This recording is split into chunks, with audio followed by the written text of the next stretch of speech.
Rain slicked the leaves like oil, blurring the line between what was alive and what was waiting to kill. A dull, steady rhythm of water striking metal was the only sound that remained after the others had gone, the ones who called themselves his team.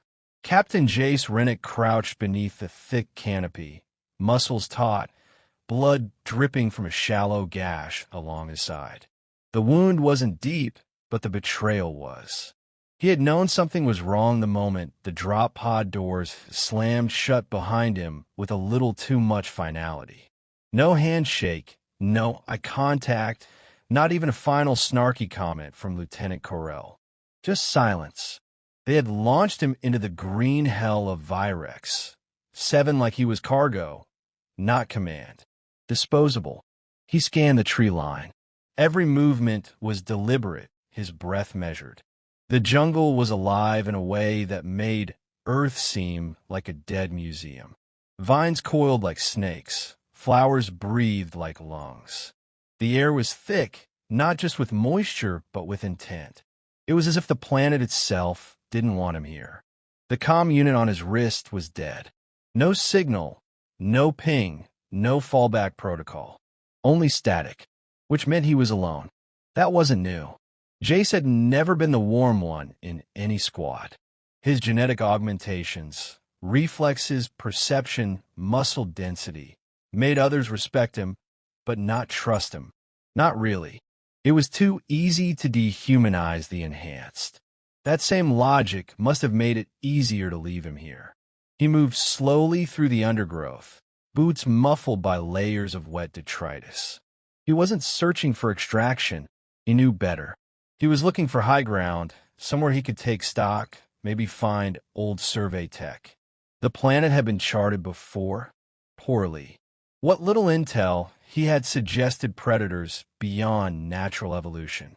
Something about the gravity here, or maybe the radiation pockets, bred monsters. As if on cue, the jungle went silent.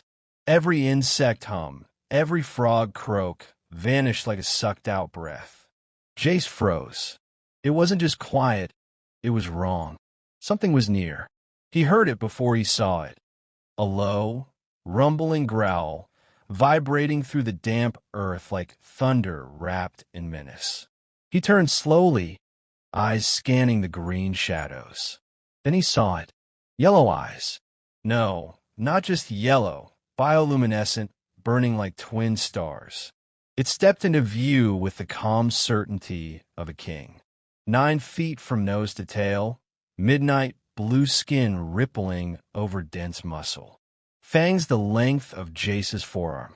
Its head was feline, but exaggerated, stretched by evolution into something born to dominate. This was no animal. This was a weapon sculpted by nature's cruelest intentions. A Zarnix, the apex predator of Virex 7, and it was staring straight at him. Jace didn't move. He didn't reach for the blade at his side. He didn't flinch. That was death. He'd read the reports.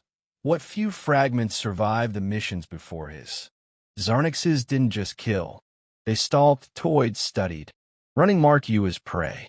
Submission invited disembowelment. So he stood, rain trailing down the hard lines of his body, breath slow. The Zarnix prowled forward, its steps silent despite its size. It stopped a few feet away, nostrils flaring as it drank in his scent. Its fangs gleamed in the filtered light. It opened its jaws, not to roar, but to bear its dominance. And still, Jace didn't move. His heart pounded, but his expression remained unreadable. His eyes met the creature's, not in challenge, but in something else, acknowledgement. He was not predator, not prey, just there, existing. The standoff stretched. Seconds, then a minute. Finally, the Zarnix closed its mouth and snorted, spraying a fine mist. One step closer. Its face loomed just inches from Jace's. He could smell the wild on its breath. Iron, wet leaves, blood. It snarled, but without sound, a silent display of curiosity edged with threat. Jace did something insane. He reached out, slow, measured, one hand open-palmed, offered, not in dominance, but in something resembling respect. The creature blinked. A low rumble escaped its throat, deep and unsure. Then, astonishingly, it didn't attack. It let him touch its jaw, briefly, the way a mountain lets the wind scrape its surface. Then it turned and vanished into the jungle, not like a beast retreating, but like a ghost giving permission to live another day. Jace didn't relax, not yet. He stood there long after it was gone, the jungle sound slowly returning, as if in delayed applause. He exhaled, finally, breath shaking. Every instinct screamed that he should have died. And maybe he had, in a way. The version of him that had arrived on this planet, abandoned, expendable, human, was gone. Something new stood in his place. He turned, heading toward a rise he'd seen earlier. As he walked, he couldn't shake the image, the eyes, the coiled power, the restraint. There had been recognition in the Zarnix's gaze. Not of a friend, not yet, but of something worth not killing. He reached the cliff's edge by dusk. The forest spread out below him, a breathing, shifting tide of green and shadow. Lightning cracked in the distance, illuminating the clouds like veins. Behind him, unseen but not unfelt, the jungle stirred. Jace sat down, his back against a rock slick with moss. The weight of the day crushed him now, creeping in around the edges like the dark. Betrayal still burned behind his ribs, but something colder, sharper, had taken root next to it. Resolve. It'd sent him here to die. He would survive. He would understand this place, bend it to his will if he had to. And when they came back, because they always came back, he would be ready. A sound like breathing echoed through the trees. Jace opened his eyes. The yellow ones were back. Not close. Not threatening. Just watching. This time, he didn't tense. He just stared back, unblinking. The jungle had met him, and had blinked first. Morning came slowly on Virex 7, as if the planet itself was reluctant to permit light. A gray mist lingered low over the canopy, thick with the smell of wet bark and decaying life. Jay sat on the same ridge where he'd passed the night, eyes sunken from sleepless hours. He hadn't dared close them. Not fully. Not with the memory of yellow eyes still fresh in his mind. He half expected to wake up torn apart, a mere curiosity ended by a twitch of muscle. But the predator hadn't returned. Not yet. He tore into a ration bar, each bite like chewing sandpaper. The water he'd collected from a hollow branch tasted metallic, laced with alien minerals, but it was drinkable. His body was bruised, scratched, and sore from the climb the night before, but intact.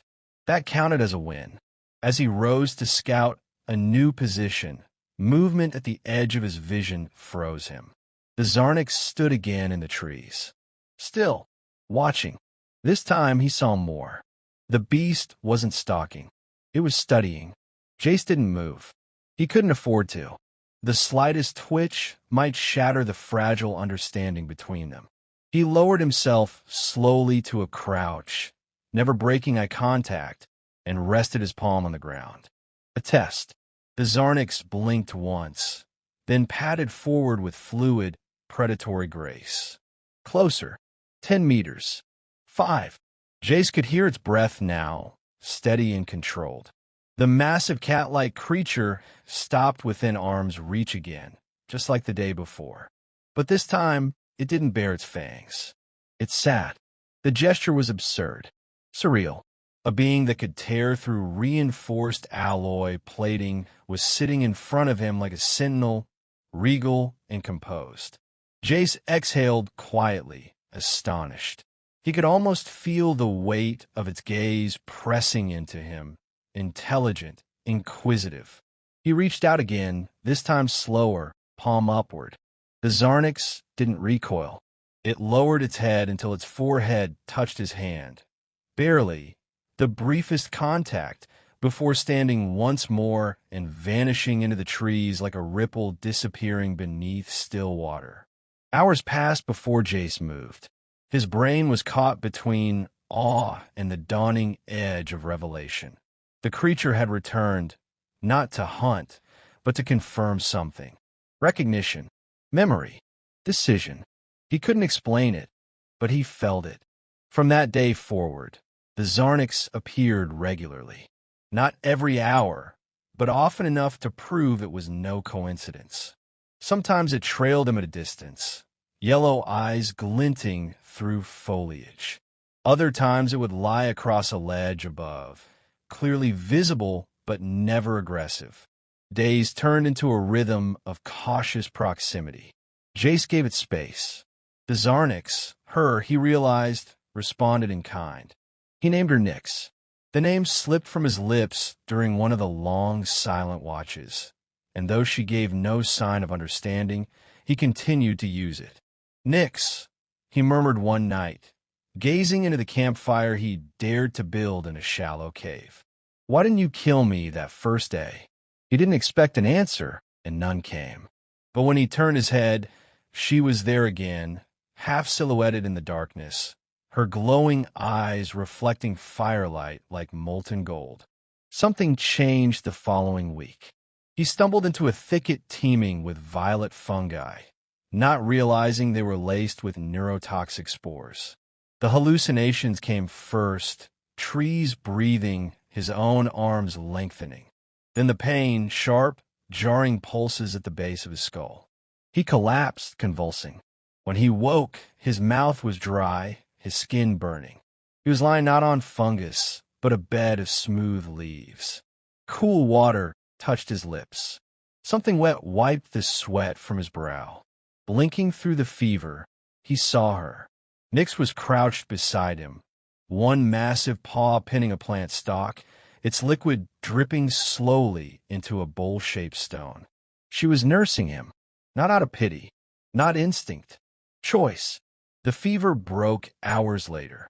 He lay weak but coherent, watching as Nyx stood guard at the mouth of the cave, tail flicking at every movement in the trees. When he was able to walk again, he followed her. She led, slow enough for him to keep pace, guiding him through a narrow ravine into territory he'd never mapped. There, in a quiet glade filled with phosphorescent vines, she stopped and sat.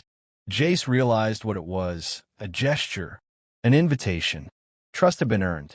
Now, something deeper was being offered. Over the following days, their bond became language. Not with words, but with rhythm, rituals of movement, scent, posture. Nyx began mimicking his actions.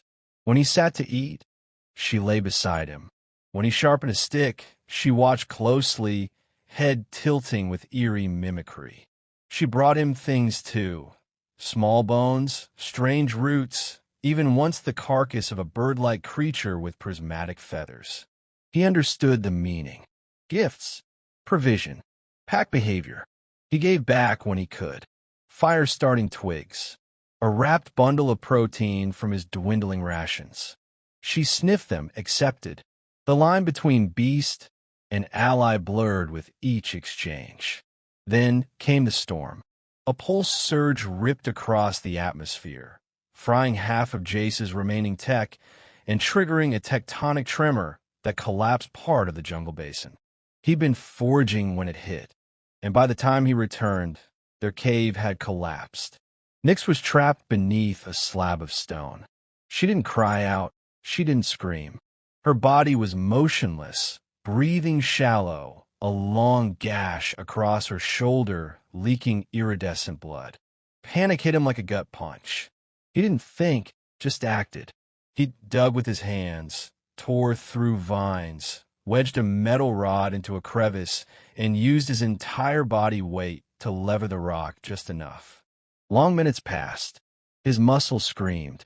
Blood soaked his hands. He didn't stop. When the stone shifted and Nyx slithered free, she didn't flee. She limped beside him, leaned against him even as her strength gave out.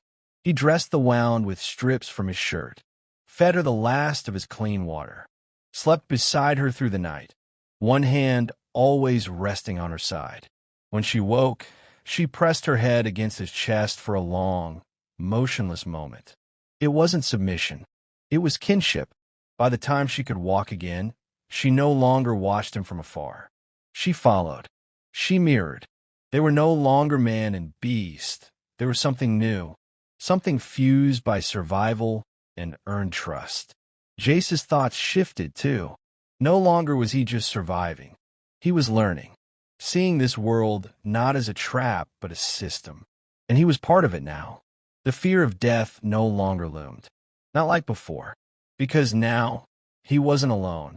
He stood atop a cliff one evening as the twin moons rose, Nyx at his side. Her flank brushed against him, solid and steady. Down below, the jungle buzzed with life. But up here it was quiet. Jace looked at her, and she looked back. For a moment, there was only them, two survivors bound by choice, not chance. He didn't know what tomorrow held, but he knew this much. Whatever came next, they would face it together. The first time Jace killed with Nyx at his side, it was not a decision. It was a necessity. A drone scout, Class E from the Talon Syndicate, had been sweeping the outer ridge of the jungle. He heard it before he saw it, an arrhythmic whine, insectal and low, punctuated by static chirps. Nyx had sensed it first, her body going rigid, fur bristling as she turned her gaze skyward. It came gliding over the canopy like a dark wasp, scanning, searching. Jace knew the sound too well. Talon wasn't looking for survivors. They were sweeping for salvage or silence. No one from his failed expedition was supposed to remain alive. The drone paused overhead, sensors pivoting. Jace didn't hesitate. He snapped the ion coil from the back of his emergency beacon, one of the last functional pieces of tech he had, and fastened it to a sharpened piece of plating from his armor. With a quick twist of wire and friction, the makeshift spear buzzed with latent current. It was primitive, but it worked. He hurled it skyward, straight through the drone's ventral port. The charge detonated inside its chassis, and the drone fell like a stone, bursting into flames and crashing through the branches with a whine of dying circuitry. Nyx roared. The jungle responded. Jace knew what it meant. The planet was no longer silent. Something would have heard that, and Talon would not assume a mechanical failure. They would send more. He retrieved what he could from the wreckage: a cracked comm lens, half a data core, and a shard of blackened alloy. All that might be useful. Nyx paced restlessly beside him, tail lashing. That night, he didn't sleep. It was the first time he felt the edge of something more than survival. Purpose. They were coming back, and this time they would bring hell. He buried the beacon coil fragments in a gully and smeared the nearby foliage with acidic sap to mask the scent. Nyx watched, then copied the motion with her own version, raking her claws in a pattern over moss-covered bark, leaving subtle territorial marks. They were preparing together, strategizing. It was instinct, but elevated. More scouts arrived 2 days later. This time, it wasn't just drones. Jace saw the shimmer of active camo near the riverbed. 3 Talon operatives, moving with sleek precision. Their gear was state-of-the-art. Plasma rifles, skin-mapped armor, boots that left no trace. Nyx crouched low beside him on the ridge, body silent, eyes burning. They waited until nightfall. Jace knew their patrol pattern now. He had watched them long enough to know they were overconfident, arrogant. They thought this planet was theirs to command. He chose the steepest part of the slope, where the vines were thickest and the rocks jagged. He laid traps, simple, brutal things. Falling stones triggered by tripwires of gut-strung lichen, spiked pits covered in woven leaves. Nyx lured them in. She darted across their path, a fleeting shadow, growling low enough to draw attention without revealing her size. The Talon squad reacted like clockwork, splitting to flank. Their mistake. The first one fell into the pit, impaled. The second ducked and rolled right into the snare line Jace had set. A log slammed into his side, cracking ribs and pinning him to the mud. The third turned to run. Nyx intercepted him mid-step. It wasn't a clean kill. Jace arrived moments later to see her standing over the last operative, blood dripping from her fangs, her mouth drawn back in a silent snarl. The man was gasping, eyes wide with primal terror. He tried to raise his weapon. Jace shot him once through the head with the fallen man's sidearm. Silence returned, but it was not relief that followed. In the aftermath, Jace sat by the river with blood still on his hands. Nyx approached slowly, her form more massive in the moonlight than he'd ever noticed. She didn't come agloat.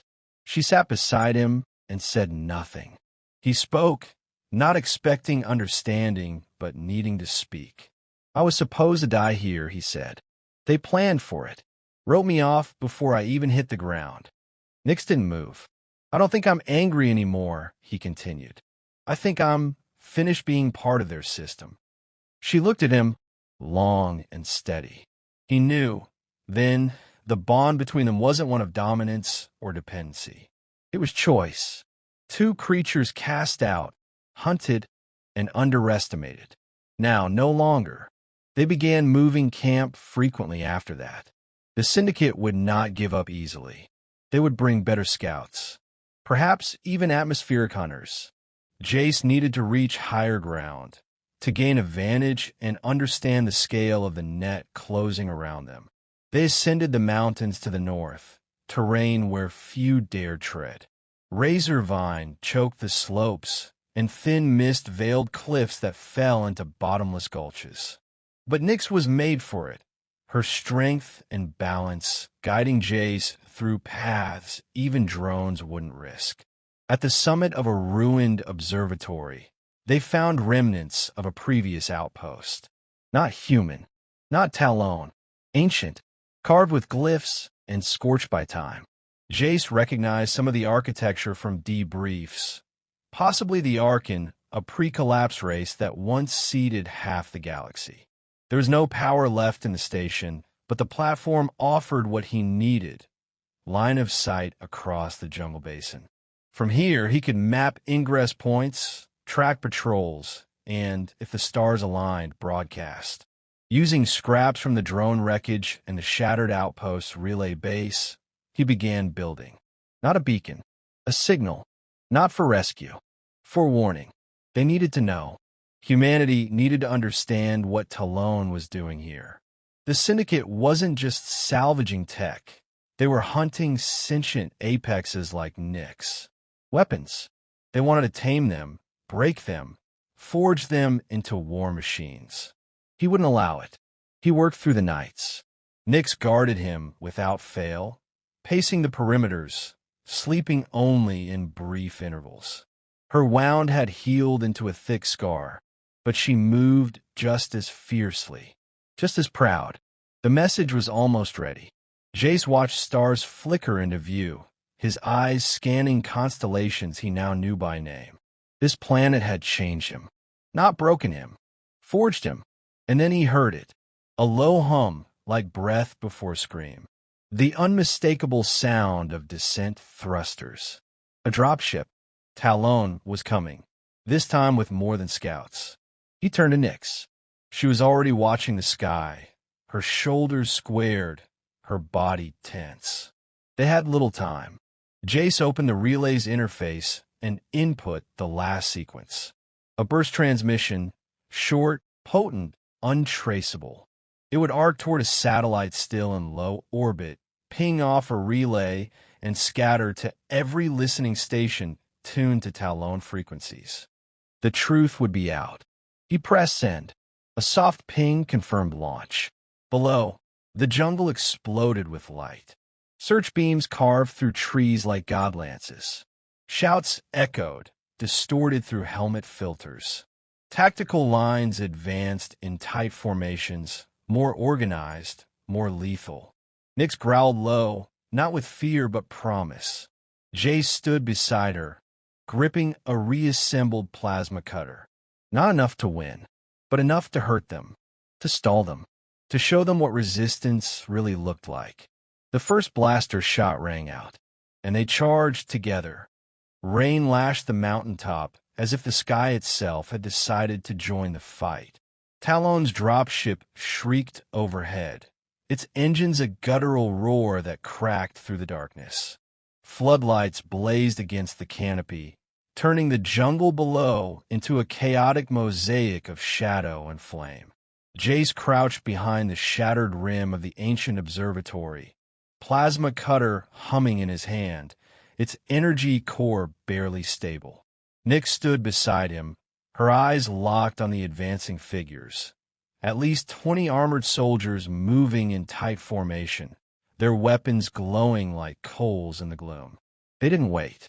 Nyx launched first, a blur of muscle and fury. She hit the front line like a living avalanche, scattering bodies and tearing into synthetic armor with her claws. Screams echoed. Energy bolts zipped through the air, scorching the stonework and trees alike. Jace followed in her wake, flanking left, targeting exposed flanks. He moved with precision, every step chosen, every shot calculated. There was no hesitation. Not anymore. The Syndicate was here to end him. They'd underestimated him before, written him off as another lost asset. Now they would learn what survival truly meant on this planet, what it meant to become part of its ecosystem, its fury, its raw and untamable will. Jace ducked behind a moss-covered column as a hail of fire tore past, punching holes through the stone. He flanked right, looted a rifle from a fallen Talon operative, and returned fire. The modified plasma rifle burned hot, but he made every shot count. One operative fell, then another. Nyx took the rest in a brutal sweep of claws and teeth. Together, they fought like a two-headed storm. But Talon had sent elites this time. A second dropship screamed into the clearing, deploying an exosuited commander bristling with heavy ordnance. The ground shook as it landed, hydraulics hissing, a monolithic figure encased in obsidian armor that pulsed with kinetic shielding. Jace's pulse quickened. Nyx growled. The commander raised an arm and fired. A concussive pulse wave tore through the ruins, throwing Jace back and slamming Nyx into the side of a crumbled pillar. Dust and stone rained down. Pain lanced through his ribs, and his vision swam. He struggled to his feet, coughing blood. The commander advanced. Subject 117, came the voice, flat and metallic. Surrender now. You are property of Talon. Your creature will be neutralized. Compliance ensures a painless termination. Jace spat blood onto the floor. You really think that line still works on me? He raised the plasma cutter and charged. It was a suicide run, and he knew it. The cutter barely had enough charge for one blast, but it was enough to buy Nyx time. The commander intercepted him with brutal efficiency. A backhand from the exosuit hurled Jace through a support beam. Bones cracked. His vision dimmed. He landed hard and didn't get up right away. But Nyx did. She rose with a sound that wasn't a growl, but something older, deeper, an ancestral roar that shook the trees.